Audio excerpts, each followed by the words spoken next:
Hello and welcome to another episode of Law MCQs of Drishti Judiciary. Let's begin with today's episode.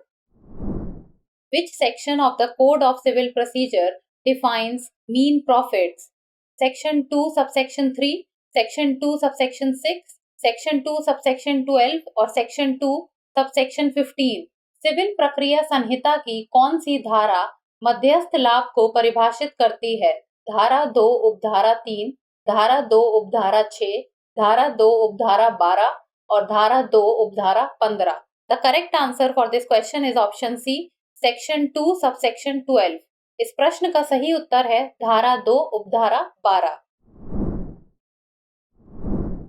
The term mean profits is defined under section 2 subsection 12 of the Code of Civil Procedure. Mean profits under the Code of Civil Procedure refer to the profits or income that a person unlawfully occupying a property has gained or could have gained during the period of such unlawful possession.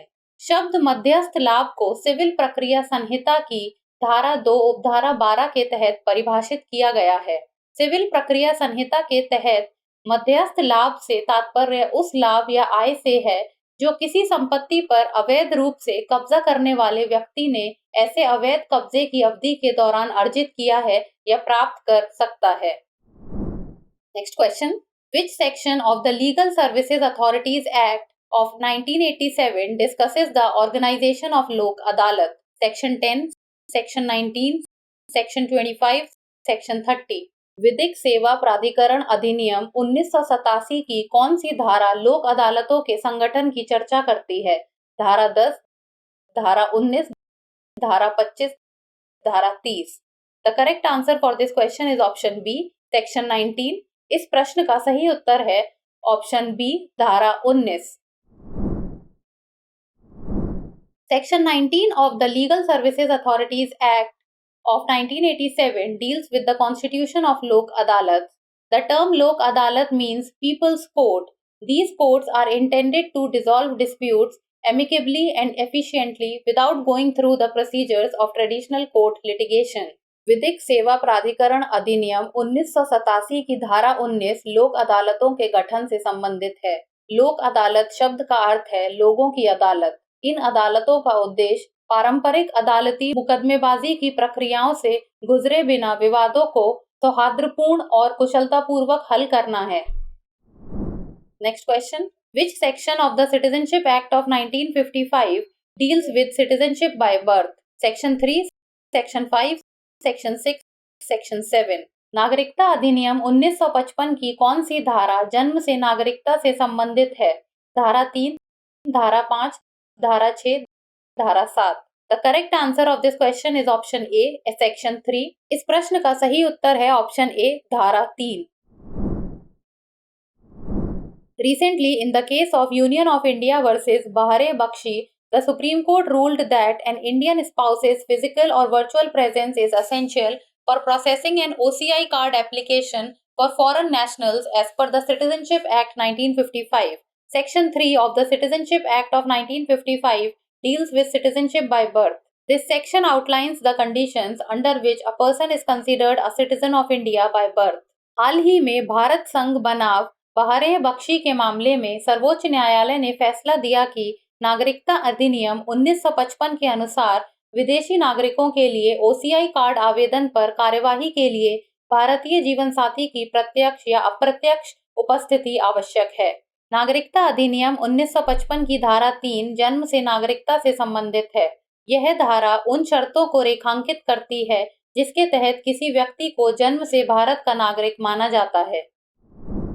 Next question. Which section of the NDPS Act 1985 outlines the conditions for searching individuals? Section 50, Section 60, Section 70 और Section 80. NDPS अधिनियम 1985 की कौन सी धारा व्यक्तियों की तलाशी के लिए शर्तों का उल्लेख करती है? धारा 50, धारा 60, धारा 70, धारा 80. The correct answer for this question is Section 50. इस प्रश्न का सही उत्तर है धारा 50. Recently, in the case of State of Kerala versus Prabhu, the Supreme Court ruled that Section 50 of the Narcotic Drugs and Psychotropic Substances Act does not apply if the recovery is from a bag the person is carrying rather than directly from the person. Section 50 of the NDPS Act 1985 outlines the conditions for searching individuals. हाल ही में केरल राज्य बनाम प्रभु के मामले में सर्वोच्च न्यायालय ने फैसला दिया कि यदि मादक पदार्थ की बरामदगी सीधे व्यक्ति से ना होकर व्यक्ति के बैग से की गई हो तो स्वापक औषधि और मनः प्रभावी पदार्थ अधिनियम की धारा 50 लागू नहीं होती है। एनडीपीएस अधिनियम 1985 की धारा 50 में व्यक्तियों की तलाशी के लिए शर्तों का उल्लेख किया गया है। Next question, consent is said to be free when it is not caused by coercion, undue influence, fraud, all the above. सहमति को तब स्वतंत्र कहा जाता है जब यह निम्नलिखित के कारण नहीं होती है: बल प्रयोग, अनुचित प्रभाव, धोखाधड़ी, उपरोक्त सभी। The correct answer of this question is all of the above. इस प्रश्न का सही उत्तर है उपरोक्त सभी।